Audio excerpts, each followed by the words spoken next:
We're going to be talking about the Careers of the Future Index from Amazon and Gallup. We'll look through it, show you a little bit about how it works, and then get any of your questions on how do we use this to help our clients' career plan. Now, whether you're working with young people or older, that people are going to be later, well into their 70s. And so this Careers of the Future isn't just for the young people, it's for everyone that we work with to help direct where they're going. Now, we have a lot of research the future. We've looked at some of the data from McKinsey. It's a generative AI. People have come up with their own around how AI is going to impact that. And so there's a lot of information about what's going on in the careers of the future. And this is just one more tool that we can use to help clients plan. So drop me a note in the chat. How are you helping your clients prepare for the careers of the future? And thinking about that, just tell me, yes, we're thinking about the careers of the future, or just getting started. So yes, I've been thinking about this for a while, or just getting started, because obviously you're here today. So you're thinking about it now, which is great. How can we help our clients prepare for that career of the future? We're here every Tuesday talking about trends, Trend Tuesday, the now, the new, and the next in careers. And we come every Tuesday on YouTube, on LinkedIn, and in our Facebook group and on our Facebook page. So we look forward to seeing you there. If you're on a YouTube channel, hit subscribe so that you get notified when we're going live. And we'd love to see you every Tuesday. Now, I said every Tuesday, but next week we'll be on Wednesday because, of course, next week is the 4th of July here in the US. And I'm going to be helping my nonprofit group run a fundraiser that they run every 4th of July. So we will be talking about careers of the future today. And Angela's been thinking about it for a while. And Julie's just getting started. Awesome, Julie. Glad to see you. And Angela's joining us from Ontario. Awesome. And of course, one of the challenges is how do we look at careers of the future in a global sense?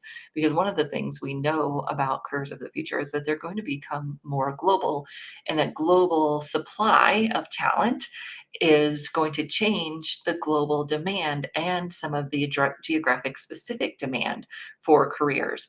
So thinking about how will a career that I might do today, how will the global supply of talent change how that job is done? Well, could my job be outsourced to someone who could do this differently, or maybe less cost?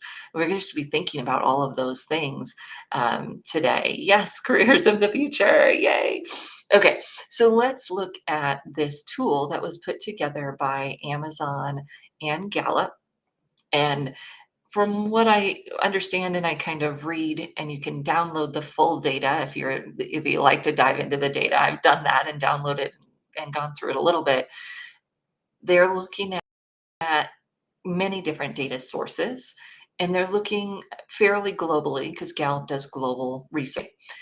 And it's just interesting to kind of skim through here and see what we find. So they've got the top 20 careers, and the Careers of the Future Index is looking at what are those careers that are growing in the future, that are likely to have that kind of sustainability, which is important. And then they've got the different categories. I was just checking to make sure you could see that. So it's interesting, the careers of the future, they're not going to go away, right? There's always going to be surgeons. Very interesting to think about that. Of course, there's surgical technology that's growing, but yeah, we're probably a long ways away from technology doing a surgery on, all by itself all the time. We've got astronomers, a lot of medical stuff in here, which is interesting, right? We know that is something that happens. That happens in a human realm. They're always going to be around. The architects, dentists, actuaries, some financial stuff in there. When we think about looking at some of the careers that are going away, we've talked about accounting and some of the lower level careers in that space going away. And then you see some of the more intricate, complex tools here, or careers here, that are staying. We've got lawyers, nurse practitioners, financial and investment analysts. That's interesting just because I see a lot of that changing, but it's not going away, obviously, because you still need the person piece of that. software developers, computer scientists, podiatrists. So just a lot of medical stuff in there. I'd love to know what surprises you there in the careers of the future. If there's anything that stands out as one of those top 20 careers that surprises you. I'd have to say the one that surprises me the most is probably that financial and investment analysis, because there's so much talk about how AI is already doing some of that. I'll have to dive in a little bit and see why that one still stays here near the top. So then you might say, okay, a lot of those require significant education. So they broke it down to careers that require a bachelor's degree but no graduate school. So we've got the bachelor's degree ones here, and we see some repeats there, right? Obviously with engineers and developers, actuaries, and and a lot of engineers. Some marketing comes into here when we get overloaded with the tech. I always start looking for those less technology driven jobs, and obviously the marketing manager there and registered nurse. There are some people driven jobs there in addition to a lot of technical jobs. And some, of course, they're a little bit of both, with that financial analysis being a little bit of both. So those are ones that require a bachelor's but advanced degrees. And then, of course, those that don't require a bachelor's degree. Now, this one I was a little bit torn on. Instruction managers, that there are degrees for that, and a lot of the larger companies require their higher level professionals to have those.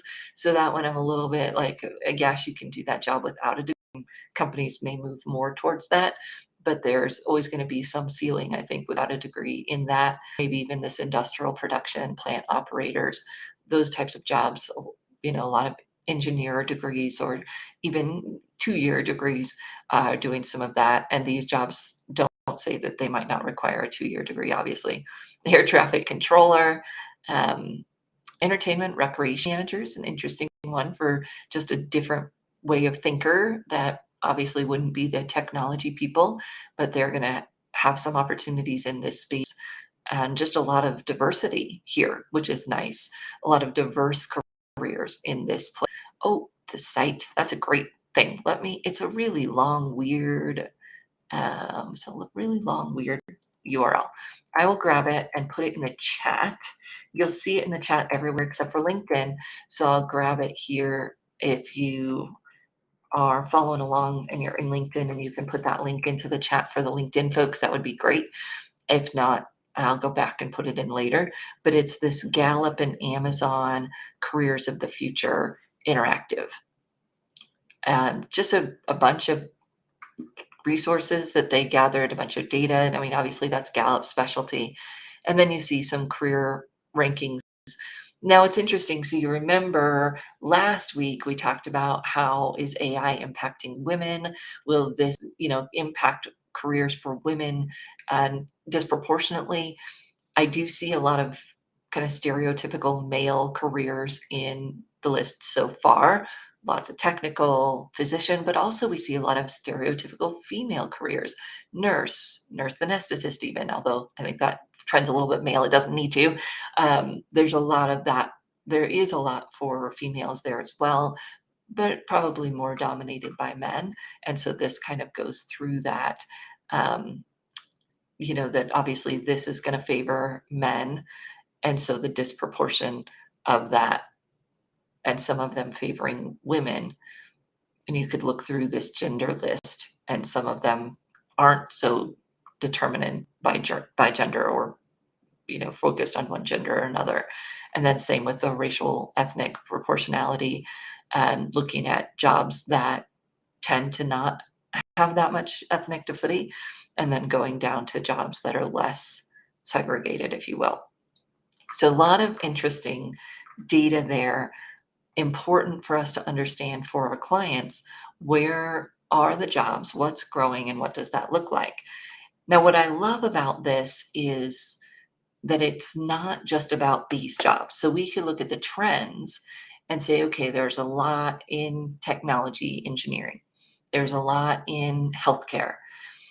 These jobs are going to be the biggest growing.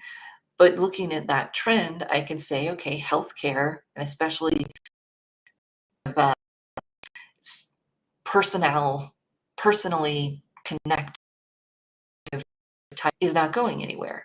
So what does that mean for my client based on interests? It doesn't mean they need to be a surgeon. It doesn't mean they need to be an engineer.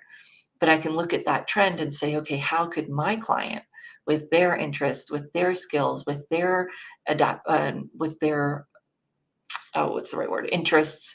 What does that mean for them in this field? Because they may not want to become a surgeon. They may not have the background, and maybe too much to go back to school to be there to do that. But I can use these trends to inform their decisions, to help them decide what's the best move. And this comes to the framework that we use for helping people kind of figure this all out. We use the WISE framework.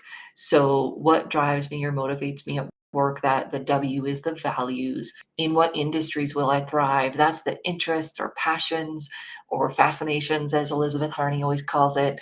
So, that's the type of people, the type of industry I might want to work in. The strengths or skills. What do I want to do every day?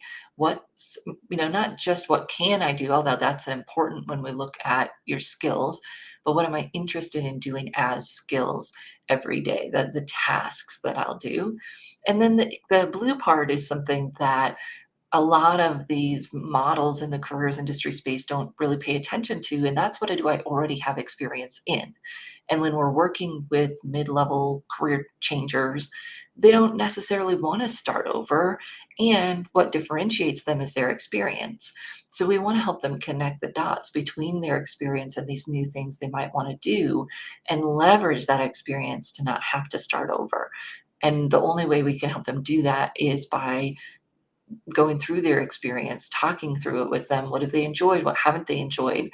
There's very few assessments that are going to help them really look at their existing experience, existing skills. Most assessments are looking at desired or interest in, and not necessarily experienced in. So we want to make sure we're bringing that into our conversations so that people can be more aware, not just of what is possible, but how can I leverage what I've done and move it into that setting.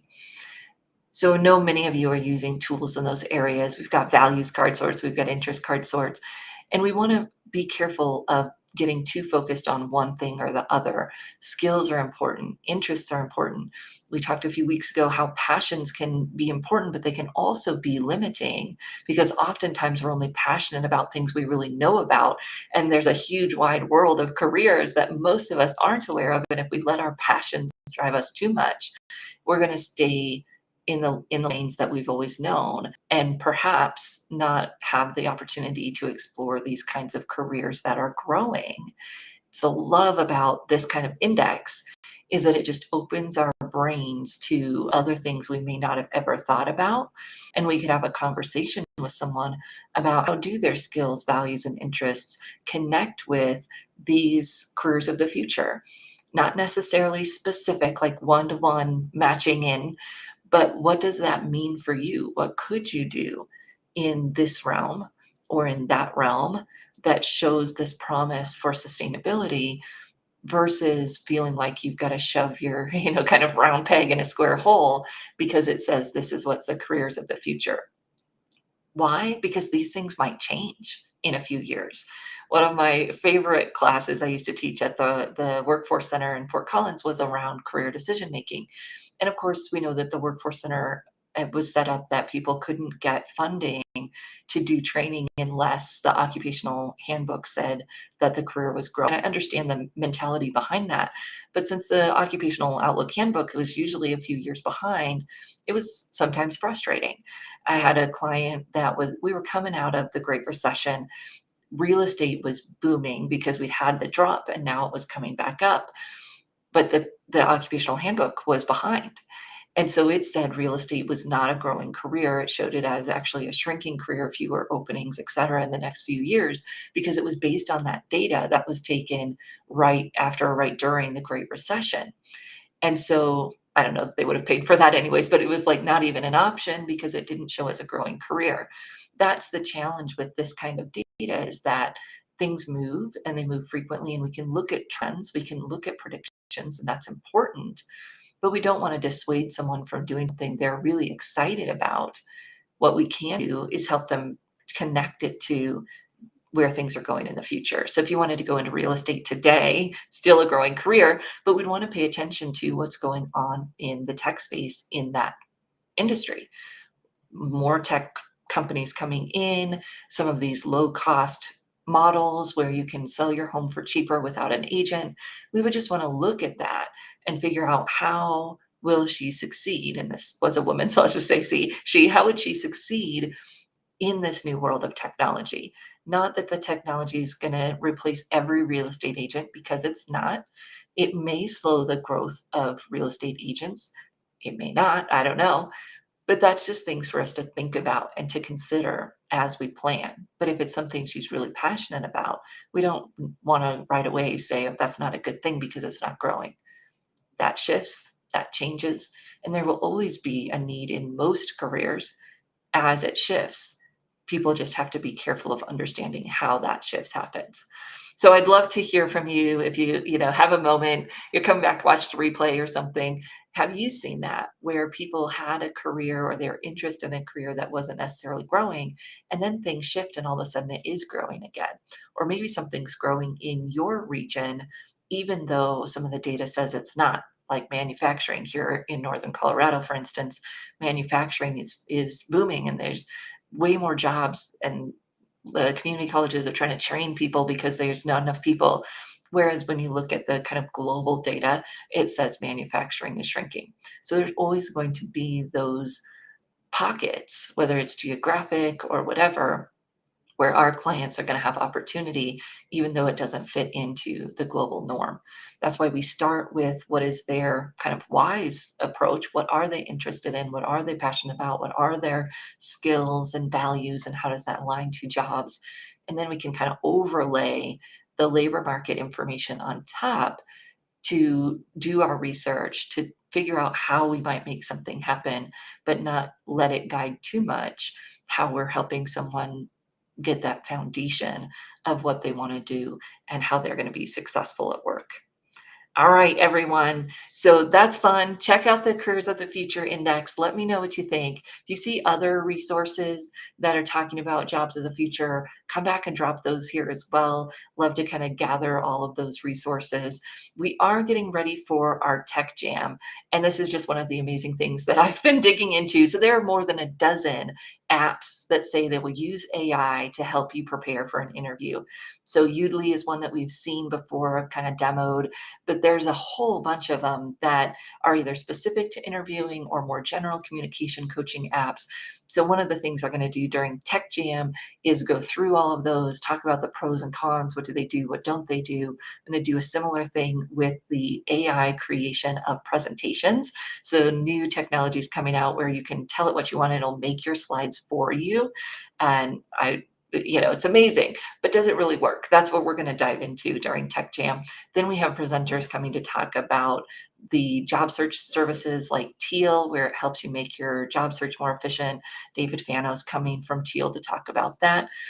Just a host of things on the business side for running your business using technology, and then on the job seeker side, helping them prepare and execute their job search. So I hope you'll check that out and join us for Tech Jam. We're going to be tech heavy for the next few weeks as I'm diving into that and doing some research for the event. So you'll get little glimpses of what I'm diving into there.